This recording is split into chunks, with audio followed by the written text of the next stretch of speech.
नमस्कार, सत श्री अकाल, जय श्री राम, राधे राधे। सभी बच्चों का एक बार फिर से स्वागत करता हूं आपके अपने YouTube चैनल डियर लर्नर्स पर। जैसा कि बच्चे आप देख रहे हैं कि बहुत टाइम से मैं CDP क्लासेस करा रहा हूं, तो मैंने सोचा इसके बीच में कहीं हमारी हिंदी का जो क्रम है वो टूट ना जाए। इसलिए मैं पिछली बार आपने देखा कि मैंने छंद तो ख़त्म कर दिया था। उसके बाद में जो मैं नया टॉपिक लेके आ रहा हूँ, इसका नाम है हिंदी भाषा का विकास। भैया आप सभी जानते हैं कि जो हमारा भारत है, मैं ज़्यादा इधर उधर का इंट्रोडक्शन ना दे, तो सबसे पहले मैं तो ये गुजारिश करूँगा, और ये बहुत ही ज़्यादा हमको ये जानते हुए, आपको बताते हुए खुशी हो रही है कि हमारा जो डियर लर्नर्स का परिवार है वो 7,000 का पूरा हो चुका है।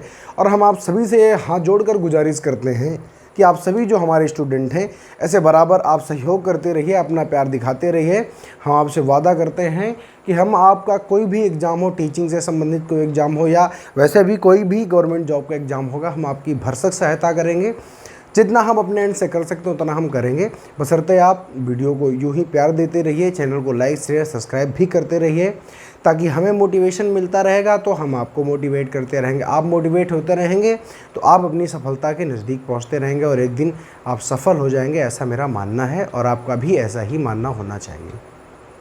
तो मैंने जैसा कि कहा कि मैंने साहित्य का जितना पार्ट था मैंने सब खत्म कर दिया है। जो आप बहुत एक डर रहता है कि सर जी रस छंद अलंकार तो पढ़ा ही नहीं है, संधि तो पढ़ी ही नहीं है, मैंने उसको सब खत्म कर दिया और अब मैं कुछ और पढ़ाऊँ। उसके पहले मैं ये आपको बताना चाहता हूँ कि हिंदी भाषा क्या है, हिंदी भाषा का विकास कैसे हुआ है।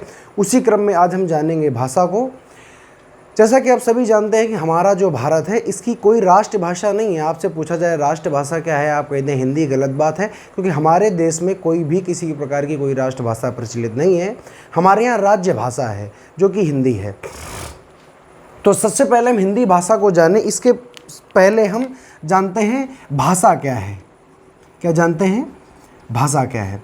तो पहले बच्चे अगर हम बात करें भाषा की, तो भाषा की परिभाषा जो होती है बड़ी एक नॉर्मल शब्दों में क्या, सबसे पहले तो ये जाने भाषा जो शब्द है ये कहाँ से बना हुआ है।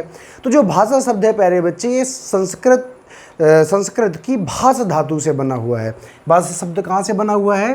तो आप कहेंगे सर जी ये संस्कृत की भाष नामक धातु से बना हुआ है। ये देखो लिखी हुई भाष नामक धातु से बना हुआ है, और जिसका अर्थ होता है, तो आप कहेंगे जिसका अर्थ होता है, भाष का क्या अर्थ है? इसका अर्थ होता है बोलना या कहना। बोलना या कहना, तो आप कहेंगे बिल्कुल ठीक बात है। तो सबसे पहले तो ये जानिए कि जो भाषा है वो संस्कृत के भाष धातु से बनी हुई है, जिसका मतलब होता है बोलना या कहना। तो अगर हम आपसे भाषा की परिभाषा कहें तो आप क्या कहेंगे? आप कहेंगे मनुष्य अपने विचारों, अपने भावों, अपनी भावनाओं की अभिव्यक्ति जिस माध्यम से करता है उसे ही हम भाषा कहते हैं। तो आप इसकी परिभाषा में लिखने का काम क्या करेंगे? आप कहेंगे मानव अपने विचारों, भावों एवं भावनाओं की अभिव्यक्ति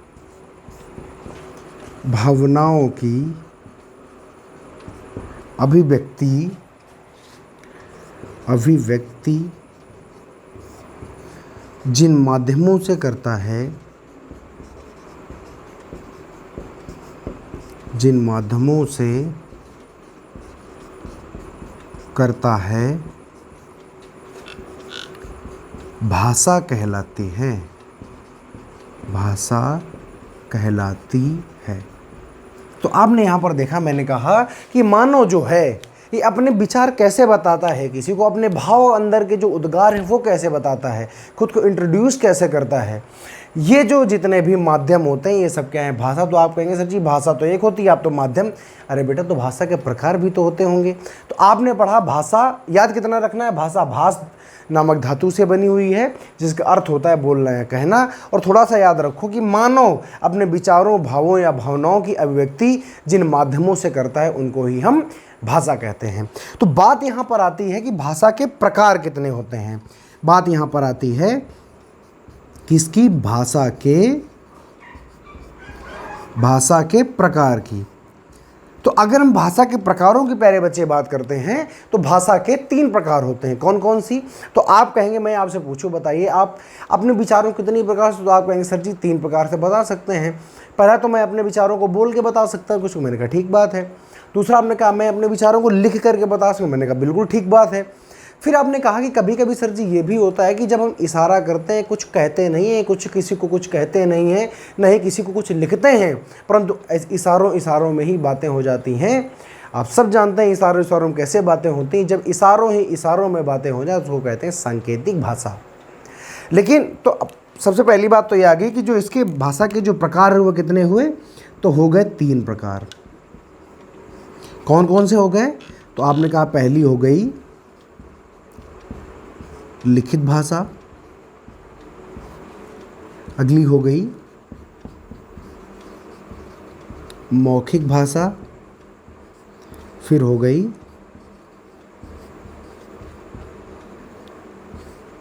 सांकेतिक भाषा। लिखित भाषा, मौखिक भाषा और अगली हो गई आपकी सांकेतिक भाषा। अब लेकिन बच्चे अगर आपसे एग्जाम में क्वेश्चन देखो ये भी पूछा जाता है कि भाषा के कितने प्रकार होते हैं, तो आप लिखते हैं भाषा के 3 प्रकार होते हैं, लिखित भाषा, मौखिक भाषा और सांकेतिक भाषा।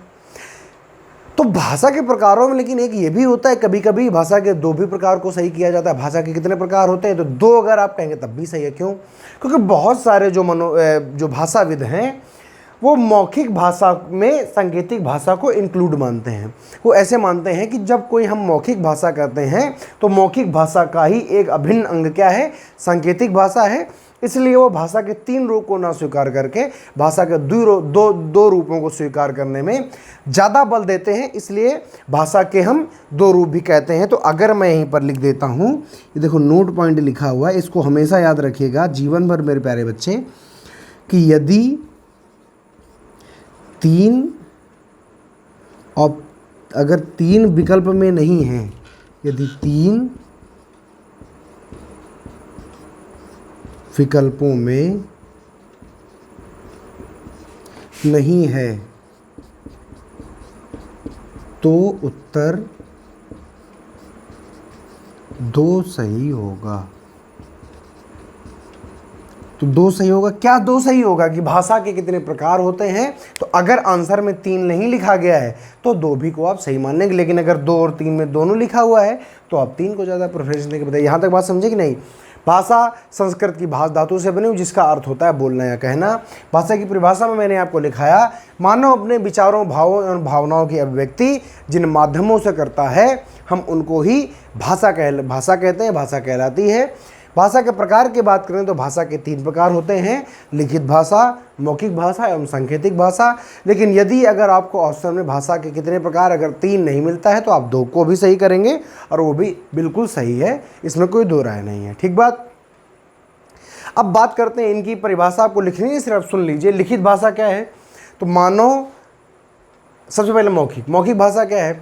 मौखिक भाषा है मनुष्य अपने विचारों को बिना लिखे या बिना किसी हैंड रिटन के दिए हुए मौखिक रूप में अपने विचारों को प्रकट करता है। मौखिक भाषा अगर उन्हीं को लिख देता है। लिखित भाषा ना लिखे ना मौखिक में व्यक्त करे, बल्कि क्या कर दे? संकेतों में बता दे, इशारों में बता दे, तो उसको हम सांकेतिक भाषा कहते हैं। इतनी सी बात है और इसको आपने लिख तो लिया ही होगा। तो आगे हम आगे की अब बात करना शुरू करेंगे। बहुत ध्यान से देखिएगा। ये जो प्रकरण शुरुआत में आपको थोड़ा सा हल्का लगेगा, लेकिन जैसे जैसे प्रकरण बढ़ता जाएगा, क्योंकि मैंने कई बार आपको कहा है कि मैं किसी भी चीज़ को पढ़ाने के पहले उसकी भूमिका बनानी अति आवश्यक होती है।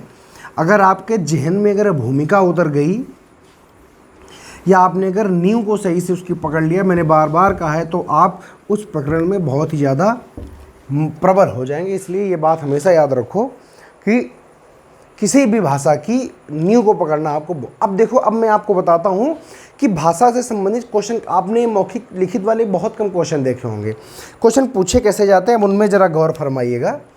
आपसे पूछा जाएगा आपसे पहला ही क्वेश्चन क्या पूछा जाएगा? पूछा जाता है मौखिक भाषा की सबसे छोटी इकाई जो आप मौखिक भाषा बोलते हो ना, आपसे पूछा जाए कि बताओ इसकी सबसे छोटी इकाई क्या है, सबसे छोटा छोटा आप क्या बोल सकते हैं मौखिक भाषा में, तो आप बताइए जो मौखिक है तो लिखी तो जाएगी नहीं। तो अगर कोई चीज़ लिखी नहीं जाती तो आप सबसे छोटा छोटा क्या बोल सकते हैं, तो आप कहेंगे सर जी हम सबसे छोटा छोटा कोई ध्वनि निकाल सके। मैंने कहा ए, तो मैं क्या कर सकता हूँ, छोटा से छोटा सिर्फ और सिर्फ कोई एक ध्वनि निकाल सकता हूँ। तो आपसे कहा जाए कि मौखिक भाषा की सबसे छोटी से छोटी इकाई, तो आप कहेंगे लिखी ध्वनि। क्यों? क्योंकि मौखिक है, मौखिक का मतलब है लिखना नहीं है। अब अगर यही दूसरा पूछ लिया जाए कि लिखित भाषा की, किसकी, लिखित भाषा की सबसे छोटी से छोटी इकाई क्या होती है, अब बताओ आप क्या कहेंगे। अब अगर आपसे प्यारे बच्चे पूछूं कि आप मुझे बताइए आप सबसे छोटा क्या लिख सकते हो, तो आप कहोगे सर जी सबसे छोटा या तो हम का लिख सकते हैं या तो हम आ लिख सकते हैं। इसका मतलब है, कहने का मतलब है कि वर्णमाला का कोई आप एक वर्ण लिख सकते हैं छोटा से छोटा, इससे छोटा कुछ हो ही नहीं सकता है। तो आप कहेंगे कि भाषा की, लिखित भाषा की सबसे छोटी इकाई क्या है, तो आप कहेंगे वर्ण है। अब बात ये आती है कि अगर आपसे पूछ लिया जाए ना तो लिखित कहा जाए ना मौखिक कहा जाए, कह दिया जाए कि भाषा की सबसे छोटी इकाई, क्या कहा जाए, भाषा की सबसे छोटी इकाई, ना आपसे कहा जाए लिखित और ना ही आपसे कहा जाए मौखिक, तब आप क्या कहेंगे। याद रखिए ये साहित्य है, और जो साहित्य होता है ना वो मौखिक नहीं होता है। साहित्य प्यारे बच्चे पूरा का पूरा लिखित होता है। तो अगर आपसे भाषा की सबसे छोटी छोटी इकाई कहा जाए तब भी आप इसको लिखित भाषा की ही सबसे छोटी छोटी इकाई पढ़ेंगे और आप बेहिचक लिख देंगे ये भी क्या है, ये भी होता है वर्ण। बताइए कोई समस्या है, आप कहेंगे नहीं। मैंने आपसे 3 बातें करी, मैंने कहा मौखिक भाषा सबसे छोटी छोटी का, आपने कहा ध्वनि, मैंने कहा लिखित भाषा सबसे छोटी छोटी का, आपने कहा वर्ण, मैंने कहा भाषा सबसे छोटी छोटी का, आपने कहा वर्ण। तो वर्ण जो 2 जगह है। अब बात आगे आती है कि अगर आपसे पूछा जाए मुझे एक बात बताइए, अब ना तो वर्ण की का कोई मतलब होता है, मतलब कोई भाव नहीं होता, कोई अर्थ नहीं होता, ध्वनि का कोई अर्थ नहीं होता है, तो ऐसा भी तो होता होगा कि भाषा की सबसे छोटी वह इकाई जिसका भाव होता है या कोई अर्थ होता है। तो उसी को अगर मैं लिख दूं भाव या अर्थ के आधार पर भाषा की सबसे छोटी इकाई, भाषा की सबसे छोटी इकाई, तभी आप क्या बताएंगे। तो मुझे एक बात बताइए कि प्यारे बच्चे आप सबसे छोटा क्या लिख सकते हैं जिसका एक सार्थक हो जाए या जिसका कोई अर्थ हो जाए, कोई भाव हो जाए। आप कहेंगे सर जी कई वर्णों को मिलाकर अगर एक शब्द बनाया जाए, लेकिन ऐसा शब्द जो सार्थक हो, जिसका, जैसे कि हम कहें कि देखो अगर इसको लिख दो कमल, कमल माने फूल हो जाएगा, और इसको कह दो मकल, तो मकल ये कैसा निरर्थक है, ये कैसा शब्द है, सार्थक। यानी छोटा छोटा आप क्या बना सकते हैं, तो एक आप शब्द बना सकते हैं जो कि सार्थक शब्द होगा और अर्थ या भाव के आधार पर भाषा सबसे छोटी से छोटी इकाई शब्द ही होगा, क्योंकि सबसे छोटा कुछ नहीं हो सकता जिसका कोई भाव आए, कोई अर्थ आए। जब आप 2 या 2 से अधिक वर्णों को मिला देंगे तभी उसका कोई भाव या अर्थ आएगा। तो यहाँ पर क्या आप शब्द नहीं लिख देंगे, आपने कहा सर बिल्कुल ठीक बात है, शब्द हो जाएगा। इसी को दूसरी भाषा में क्या पूछा जाता है, इसी को कहा जाता है भाषा की, इसी को देखो दूसरी भाषा में कैसे पूछा जाता है, पेपर में कैसे पूछा गया है, भाषा की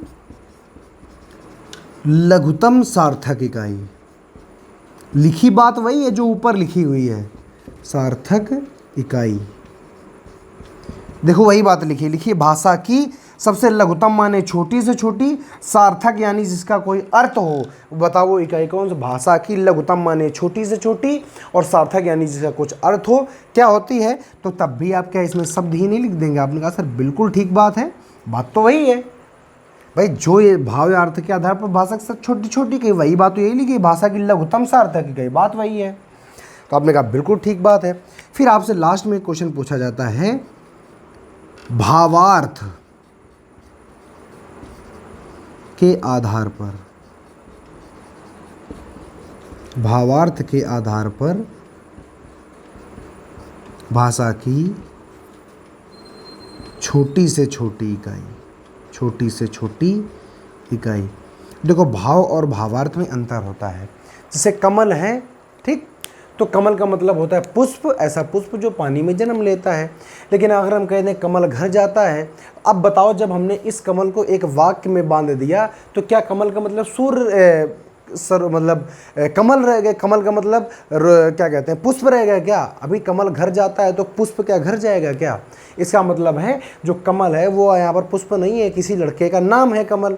इसका मतलब हुआ कि भावार्थ, तो किसी चीज़ का भावार्थ कब बनता है? जब कई सारे शब्दों को एक साथ मिला दिया जाता है तब उसका एक भावार्थ बनता है, मतलब भाव का भी एक अर्थ बनता है। इसका भाव क्या है?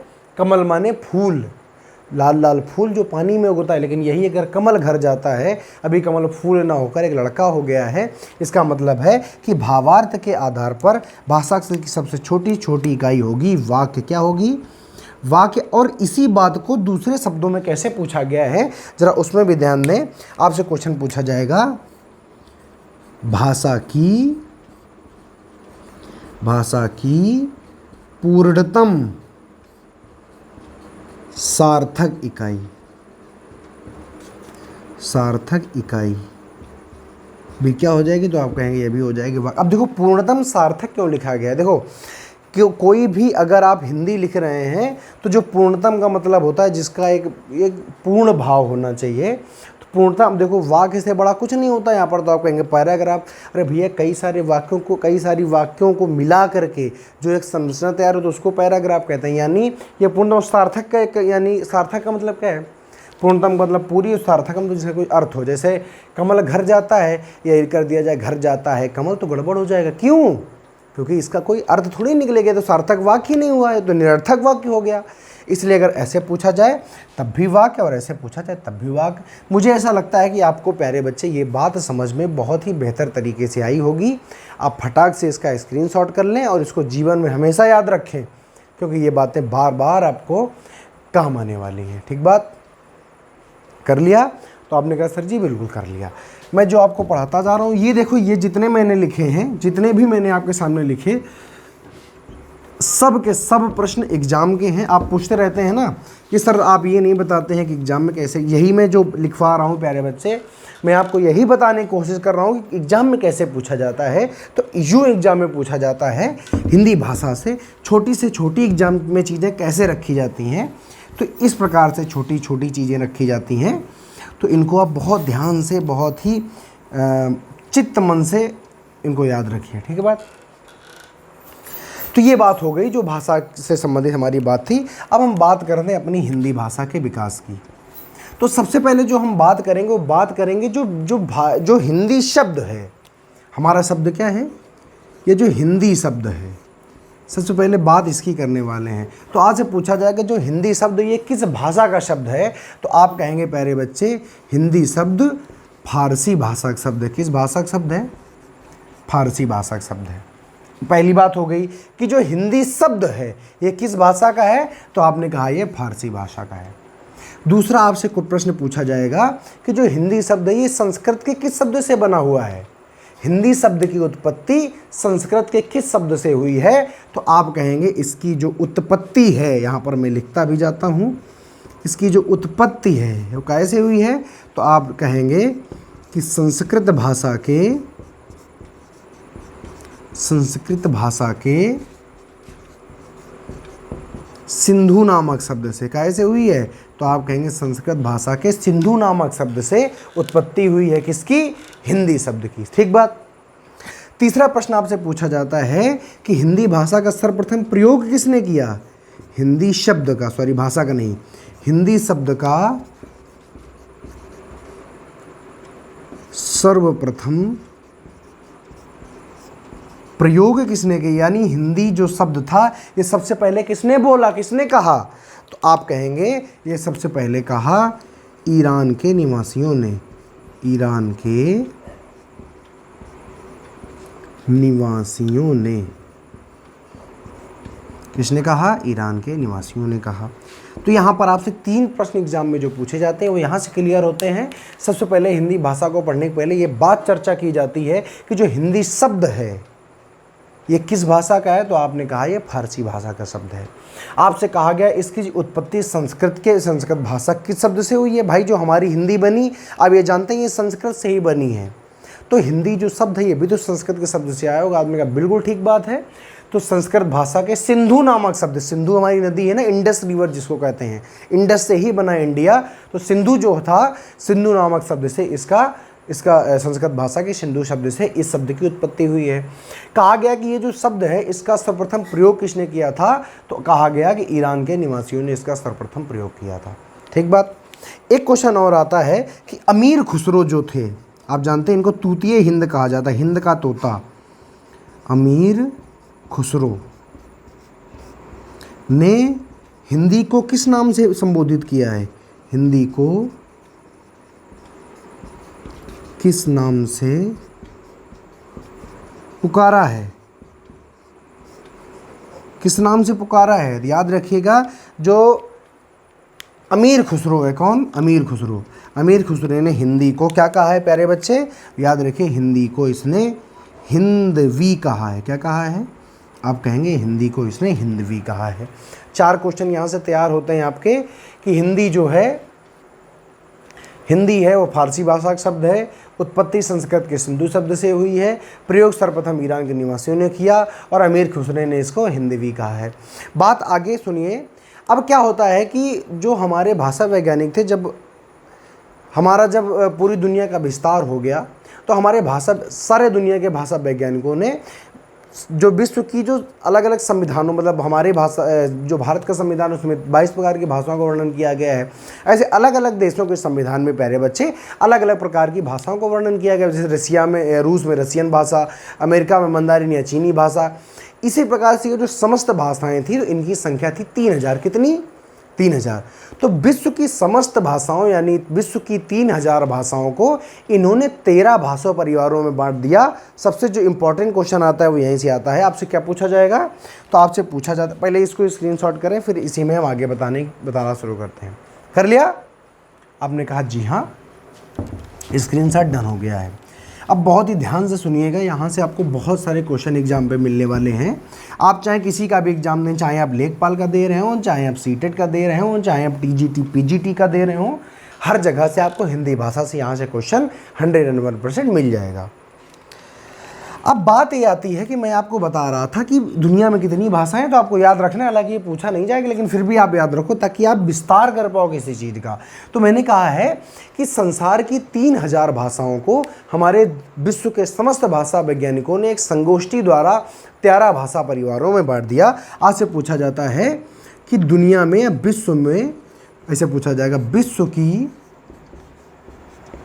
समस्त भाषाओं, तो मैं ब्रैकेट में लिखता हूँ कितनी है? आप कहेंगे 3000। विश्व की समस्त भाषाओं यानी 3000 भाषाओं को, भाषा लिख दिया गया है, को कितने भाषा परिवार हैं? ये देखिए, इसको मैं ब्लैक से लिख रहा हूँ, आपको जीवन भर याद रखना है जो चीज़ें मैं यहाँ पर लिखता जा रहा हूँ। 13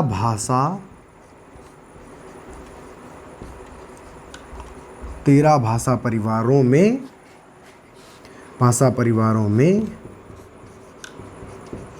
बांटा गया। 13 भाषा परिवारों में बांटा गया। कितने भाषा परिवारों में? आपसे बार बार क्वेश्चन पूछा जाएगा कि विश्व की समस्त भाषाओं को कितने भाषा परिवारों में बांटा गया, तो आप कहेंगे 13 भाषा परिवारों में। फिर आपसे पूछा जाएगा तो बताइए जो अपनी हिंदी है ये विश्व की किस भाषा परिवार में आती है? 13 भाषा परिवार, सिर्फ हमको इतने याद रखना है, हमें 13 भाषा परिवारों को नाम नहीं याद रखना है, क्योंकि हमको तो हिंदी भाषा का विकास पढ़ना है भाई। हम तो भारत के निवासी हैं, तो हम अपनी भारत की भाषा का पढ़ेंगे कि भारत की जो भाषा है हिंदी, ये किस परिवार में आती है। हमको इन 13 भाषा परिवारों से कोई लेना देना नहीं है। बाकी इतना ज़रूर लेना देना है कि कितने में बांटा गया, तो 13 भाषा परिवारों में बांटा गया। तो आपसे क्वेश्चन पूछा जाएगा जो हिंदी है, हिंदी भाषा, ये किस भाषा परिवार में आती है? जो हमारी हिंदी भाषा है इसका भाषा परिवार क्या है? तो हमेशा याद रखिए जीवन भर, इसका भाषा परिवार ये आती है भारोपीय। कहेगी भारोपीय भाषा परिवार की भाषा है। अब भारोपीय भाषा परिवार में और कौन सी आती है, इसको हमको कोई लेना देना नहीं है। सिर्फ हमको ये याद रखना है कि जो हमारी हिंदी है ये किस परिवार की भाषा है, तो आप कहेंगे कि ये भारोपीय परिवार की भाषा है। बताइए बात समझे कि नहीं समझे? आपने कहा बिल्कुल हमारे बात समझ में आई है। अब बात ये आती है कि चलिए ठीक है, बहुरूपी परिवार की भाषा तो हो गई, लेकिन जो हिंदी भाषा है इसके विकास का क्रम क्या है। तो सबसे पहले एक बात ये जान जाइए कि जो हमारी हिंदी भाषा है उसका विकास कैसे हुआ। ये बातें आपको समझ में आ गई। 13 भाषा परिवारों में बांटा गया और हिंदी भाषा बहुरूपी परिवार की भाषा है। अब जो हम आगे पढ़ने वाले हैं प्यारे बच्चे, हम ये पढ़ेंगे कि भाषा जो हमारा विकास हुआ इसका क्रम क्या है। तो सबसे पहले तो आपसे पूछा जाएगा कि हिंदी भाषा का जो विकास वो लगभग किस ईस्वी के आसपास माना जाता है। हमेशा याद रखना, हिंदी भाषा का विकास, हिंदी भाषा का विकास जो हुआ वो किस ईस्वी के आसपास माना जाता है। तो आप याद रखिएगा, कहा जाता है कि 1000 ईस्वी के आसपास माना जाता है। ठीक, कब हुआ था आपसे पूछा जाए कब हुआ, तो आप कहेंगे 1000 ईस्वी लगभग, इसीलिए लिखा हुआ, करेक्ट नहीं है ये, 1000 ईस्वी के आसपास माना जाता है। ठीक बात। उसके बाद आज से आप जो हेडिंग डालेंगे वो अगली जो हेडिंग पड़ेगी वो पड़ेगी हिंदी भाषा विकास का क्रम। हिंदी भाषा विकास का क्रम। आपसे ये पूछा जाएगा कि हिंदी भाषा का विकास कैसे हुआ, इसका क्रम क्या रहा है। तो क्रम मैं लिखाता हूँ, आप ध्यान से सुनिए। हुआ क्या है सबसे पहले लिख देते हैं, फिर उसके बारे में हम चर्चा करते हैं। हिंदी भाषा के विकास की अगर हम क्रम की बात करें तो सबसे पहले हमारे पास कौन सी भाषा थी, तो आप कहेंगे हमारे पास संस्कृत भाषा थी। ठीक बात। संस्कृत भाषा से हमारे पास में आई पाली भाषा। पाली भाषा के बाद हमारे पास आई प्राकृत भाषा। कौन सी? प्राकृतक भाषा। फिर प्राकृतक जो भाषा थी उसके बाद में, इसको ऐसे लिख लेते हैं, नहीं तो ये फिर फैल जाएगा, नीचे तक चला जाएगा। देखिए हमारे पास थी संस्कृत। संस्कृत से हमारी पाली भाषा का विकास हुआ। पाली भाषा से हमारे प्राकृत भाषा का विकास हुआ और प्राकृतक के बाद में अपभ्रंश भाषा आई और अपभ्रंश भाषा से हमारी हिंदी भाषा का विकास हुआ। तो आप यहाँ पर ये देख रहे हैं कि हमारे पास शुरुआत में कौन सी भाषा थी, तो संस्कृत भाषा थी। ठीक। और यहाँ पर हमारे पास लास्ट में कौन सी भाषा आई हिंदी भाषा। तो यहाँ से 2 क्वेश्चन पूछे जाते हैं। आज से पूछा जाता है कि हिंदी भाषा की आदि जननी किसको कहा जाए। देखो 2 बातें हैं। हिंदी भाषा की आदि जननी कौन सी? आदि जननी एक बात। दूसरी बात पूछी जाएगी हिंदी भाषा की जननी किसकी? हिंदी भाषा की। हिंदी भाषा की आदि जननी और जननी।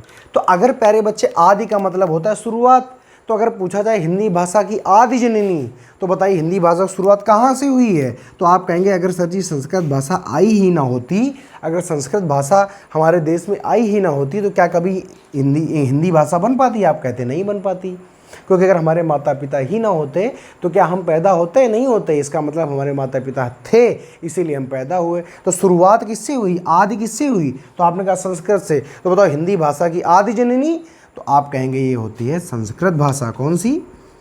संस्कृत भाषा। और यहीं अगर आपसे पूछा जाए हिंदी भाषा की जननी, तो जननी तो यही तो होगा भाई, अपभ्रंश से ही तो इसका विकास हुआ है। जैसे अगर हम कहें हमारा आदि जनन कहाँ से हुआ है, तो आप कहेंगे ईश्वर से हुआ है। परंतु हमारी माता कौन है, हमारी जननी कौन है? तो जो हमारी माता जी हैं वही हमारी जननी है, तो वो हो जाएगा अपभ्रंश। तो बहुत बार कन्फ्यूजन ये होता है कि लोग जननी के तौर पर हमेशा और हमेशा इसी को लिख देते हैं, अपभ्रंश को ही लिख देते, संस्कृत को लिख देते हैं, क्योंकि उनको पता नहीं होता है। तो जननी है अपभ्रंश और आदि जननी है हमारी संस्कृत। ठीक बात। तो आपने कहा ठीक है, यहाँ तक बात सबको समझ गए, समझ में आ गई बात। तो अब हम जो आगे की बात करने वाले हैं प्यारे बच्चे, उसको आप बहुत ही ध्यानपूर्वक समझेंगे कि हम आगे बात कहाँ पे करने वाले हैं। ठीक है, इतने का स्क्रीनशॉट हो गया है क्या? तो हम चाह रहे हैं कि ये जो क्लासें हैं बहुत ज़्यादा लंबी ना हो और अगली क्लास में संभवतः हम ये प्रयास करते हैं। देखिए कोई भी प्रकरण हो हम उसकी 2 से 3 क्लासें बेटा लेंगे ताकि प्रकरण पहली बात तो कायदे से पूरा हो जाए, और दूसरी बात ये है कि प्रकरण जो है वो बहुत ही अच्छी तरीके चले, ताकि आपके दिमाग में चीज़ें सेट हों। प्यारे बच्चे, जब आप किसी चीज़ को कहानी के फॉर्म में पढ़ते हैं तो वो चीज़ें दिमाग में आपके 100% सेट होती हैं। तो मैं चाहता हूं कि आप बहुत ज़्यादा इसको बढ़ाने की कोशिश न करें। ये वीडियो मैं यहीं पर ख़त्म करता हूं, दूसरे वीडियो में मैं यहीं से शुरू करता हूं। इसके विकास से मैं सारी बातें आपको बताऊँगा, कैसे पाली आई, कैसे प्राकृतक आई। तो यहाँ हम ये वीडियो यहीं पर ख़त्म करेंगे। मैं से आशा करता हूँ कि आपने स्क्रीनशॉट कर लिया होगा, और नहीं किया है तो मैं एक बार हट जाता हूँ, आप इसको स्क्रीनशॉट कर लीजिए, ठीक है। अच्छा, अगली वीडियो में मैं इसके आगे की बात बताने का प्रयास करूँगा। बस आपसे एक ही गुजारिश है कि आपको अगर ये प्रकरण अच्छा लगता है तो आप कमेंट करें, शेयर करें, लाइक करें, सब्सक्राइब करें, और यूँ ही हमें प्यार देते रहें, प्यार बनाए रखें, चैनल को सपोर्ट करते रहें। जय हिंद, नमस्कार।